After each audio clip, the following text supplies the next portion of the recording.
По однос на денешната седница и усвојувањето на дневниот ред, според редоследот и поместувањето во последните точки на предлог одлуката за јавен оглас за комплетирање на составот на Државната изборна комисија, се докажа дека собраниското мнозинство работи по налог на извршната власт.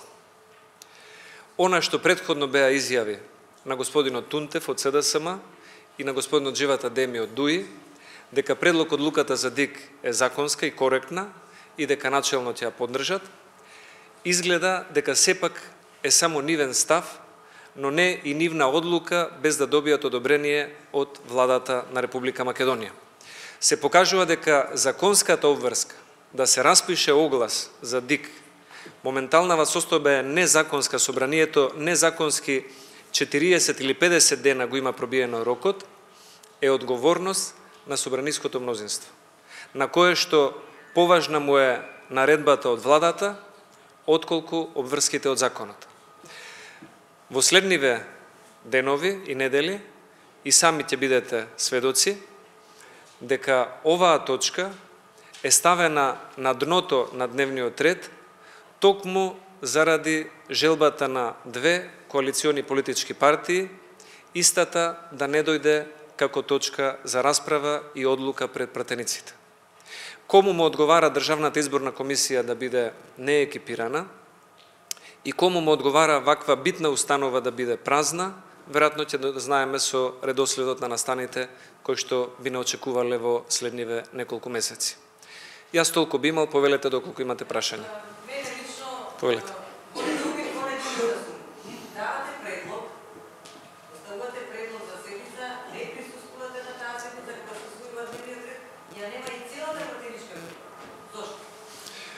Опозицијата веќе ги кажа своите причини зашто не учествува во собраниската работа, затоа што собраниското мнозинство не создава услови за законска деловничка работа, почитување на правото и уважување на мислењето на другиот. Самите денешни точки на дневен ред се доволен доказ за тоа. Од 22 точки на дневен ред, 19 се предлог закони по скратена постапка. Кога имате предлог закони по скратена постапка, собранието е гласачка машинерија. Не е собранието место каде што има дебата, има расправа, има дискусија. Предлог законот за јазици, кршење на деловник, злоупотреба на европското знаменце, злоупотреба на притворот како казна пред било која пресуда и ред други работи кои што не создаваат поволна клима за работна атмосфера и ефикасно собрание. Некомплетираноста на Државната изборна комисија, спротивно на законот, член 26 од изборниот законник, покажува дека во собранието на парламентарното мнозинство му е поважна владеачката коалиција од почитувањето на законските обврски. Повелете.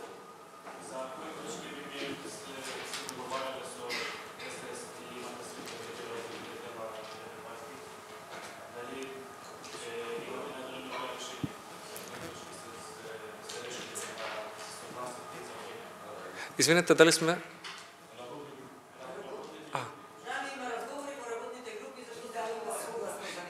Има, но не сум дел од тие работни групи. Најдобро е сепак портпаролите на двете политички партии да дадат за тоа изјава.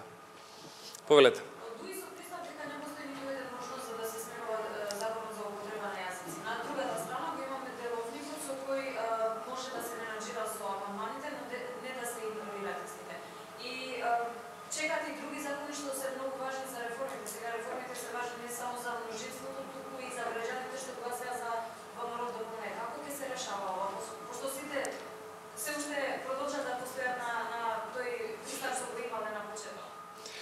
Ниеден закон, доколку има политичка волја, не може да биде пречка за усвојување на други поважни закони.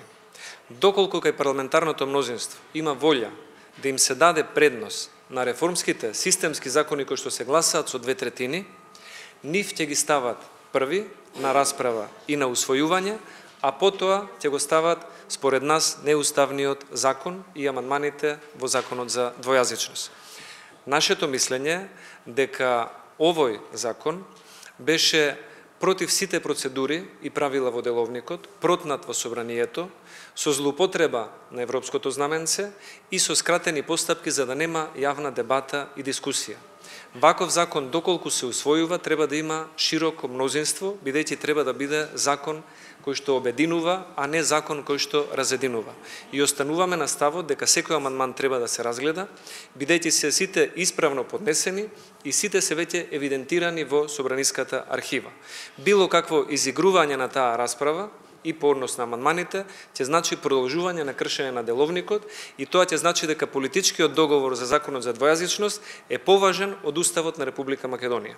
А доколку собраниското мнозинство сака да им даде приоритет на системските закони важни за Европската унија, тогаш може да го помести гласањето и расправата за овој закон за неколку месеци нанапред, а оние закони кои што сметаат дека се поважни да почнеме да ги дискутираме во текот на овие месеци.